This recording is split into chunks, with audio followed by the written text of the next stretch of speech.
Con el transcurso del tiempo y las innovaciones tecnológicas en prácticamente todas las áreas de la vida, no es de sorprendernos que algunos negocios ya no funcionen tan bien como lo hacían hace algunos años, pues hace un tiempo todos pudiéramos pensar que cierta idea de negocio había venido para quedarse, pero solo hizo falta que pasaran un par de años para que una idea innovadora viniera a acabar con ese negocio. A sabiendas de esto, es necesario que cualquier emprendedor sepa cuáles son aquellas opciones de negocio que ya no funcionan muy bien como lo hacían antes o que definitivamente ya no funcionan. Es por ello que he preparado una lista con algunos de los negocios más populares que fueron muy lucrativos en sus tiempos, pero que ya no más. Empezamos con uno que muchos de ustedes recordarán y algunos quizás hasta extrañarán, o quizás extrañaremos, porque yo también hice uso de estos negocios. Me refiero a un cibercafé. También conocido como café internet o simplemente ciber,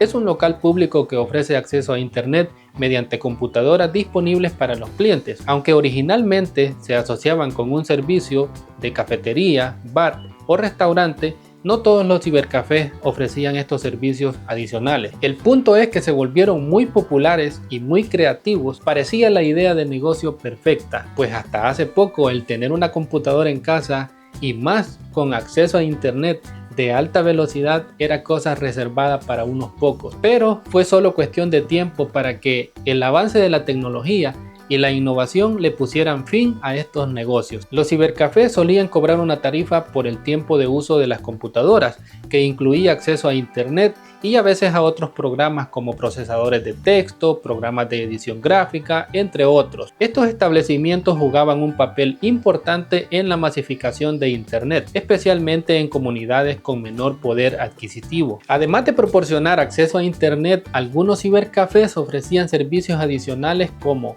impresión, escaneo, copias de CDs, DVDs, ventas de alimentos y bebidas. Fueron muy populares a finales de los años 90 y en la primera mitad de la década del 2010. En lo personal, yo iba a los ciberes a veces a jugar videojuegos, a usar el famoso Messenger Live, el famoso chat, pues qué tiempos aquellos. Me imagino que ustedes también hacían uso de los cibercafés. Yo recuerdo pues que nos poníamos ahí quizás a entablar amistades con personas de otros países. Fue así como se fue extendiendo esto de los chats. Todavía no existía Facebook, existían otras redes sociales. Escriban en los comentarios cuál era aquella red social que ustedes usaban en los cibercafés, si todavía existe, si todavía las usan. Me gustaría pues que conversemos un poco ahí para también tener experiencia de qué era lo que ustedes usaban ahí en los cibercafés. Hoy con los dispositivos móviles y el fácil acceso a internet, estos negocios quedaron obsoletos. Pasamos al siguiente negocio, máquinas de videojuegos. Este es uno de los negocios que podremos decir que no es que ya no funcione del todo, pero que si piensas invertir en esto quizás deberías pensarlo dos veces, pues el negocio de máquinas arcade, tal y como lo conocíamos, ha cambiado muchísimo. Un negocio de máquinas arcade consiste en establecimientos que ofrecían videojuegos en máquinas recreativas de pago. Estos locales se convirtieron en puntos de encuentro social y cultural donde la gente, especialmente los jóvenes, se reunían para disfrutar de los últimos juegos disponibles. Las máquinas arcade eran dispositivos electrónicos que funcionaban con monedas o fichas y ofrecían una amplia variedad de juegos, desde clásicos de pelea como Street Fighter, Mortal Kombat, hasta juegos de deporte y aventura. Los negocios de arcade prosperaron gracias a la popularidad de estos juegos y se convirtieron en una parte importante de la cultura pop de la época. Además, los propietarios de estos negocios a menudo buscaban tener las máquinas más populares y novedosas para atraer a más clientes. Los ingresos se generaban principalmente a través de las monedas que los jugadores gastaban para jugar y una máquina exitosa podía generar buenos ingresos cada semana. El ambiente de un negocio de máquinas arcade era único, con luces brillantes, sonidos electrónicos y la emoción de jugadores compitiendo por alcanzar la puntuación más alta. Recuerdo cómo se ponía la competencia cuando se juntaban dos personas que eran buenas para jugar dicho juego. Pues qué tiempos aquellos, porque ahora todo ha cambiado. Sin embargo, no pasó mucho tiempo hasta que los avances tecnológicos sepultaron este negocio. Al día de hoy, y con lo avanzado que está la tecnología, basta con tener un dispositivo móvil de gama media o alta para disfrutar de videojuegos casi como de consola. Y creo que en el futuro las consolas van por el mismo camino que las máquinas, pues al menos eso es lo que se percibe por ahora. Aunque como dije al principio, las máquinas arcade aún son un negocio rentable, pero con máquinas innovadoras, es decir, máquinas con experiencias en 3D, realidad virtual, simuladores extremos, etcétera, etcétera. Dicho esto, pasamos al negocio número 3. Cambiemos y dejemos la tecnología por un rato. Hablemos de un negocio que al menos en mi país, El Salvador, ya no funciona tan bien como antes. Estoy hablando de los molinos de grano. No sé cómo se les conozca en tu país. En mi país pues les decíamos simplemente molino. Vamos al molino a moler el maíz, por ejemplo. Hasta hace un tiempo el tener un molino como negocio era algo muy rentable.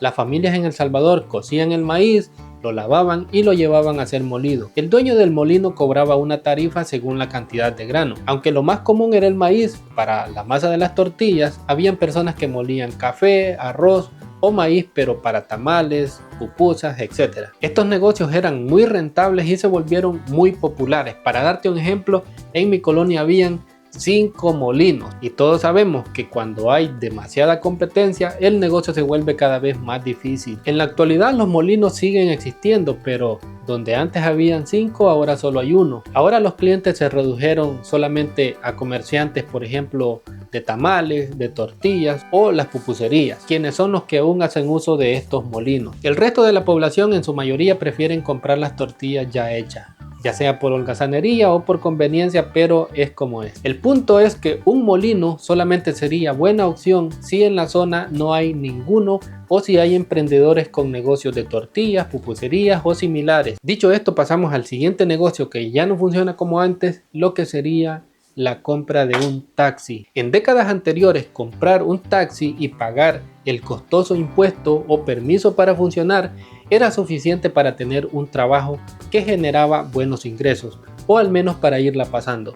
Le iba mejor a quien tenía no uno sino varios taxis. ¿Qué pasa ahora? Dos cosas importantes. La primera es que la clase media ya tiene carro propio y la segunda es que llegaron servicios como Uber. De nuevo, la era digital hizo de las suyas, para bien de unos y para mal de otros, como suele ser normal. Aunque al día de hoy un negocio de taxis todavía puede funcionar, por lo menos yo no estaría interesado en invertir en este negocio. Dicho esto, pasamos al siguiente negocio, lo que serían las librerías. Un negocio de librería, especialmente en las décadas pasadas, consistía en un establecimiento comercial dedicado a la venta de libros. Estos negocios eran puntos de encuentro cultural donde las personas podían explorar y comprar una amplia variedad de literatura, desde bestsellers hasta obras especializadas. Pues con la aparición de los libros electrónicos y las ventas por internet, las librerías quedaron muy golpeadas. Algunas han tenido que reinventarse por completo para poder subsistir. Si estás pensando en emprender y te apasiona la literatura, aún puedes hacerlo, pero con una muy buena estrategia de marketing. Y con esto hemos llegado al final de este video. Espero que te haya gustado esta información y que la tomes en cuenta antes de invertir en cualquiera de estos negocios. Recuerda que hay negocios innovadores, hay negocios que vienen emergiendo en los últimos tiempos y tenemos que analizar todas esas opciones antes de invertir. Recuerda que puedes suscribirte a este canal si no quieres perderte más contenido como este y activar la campanita si quieres ser de los primeros en saber cada vez que suba un video nuevo. Aquí te voy a dejar un video interesante que estoy seguro que también te va a gustar, así que nos vemos allá.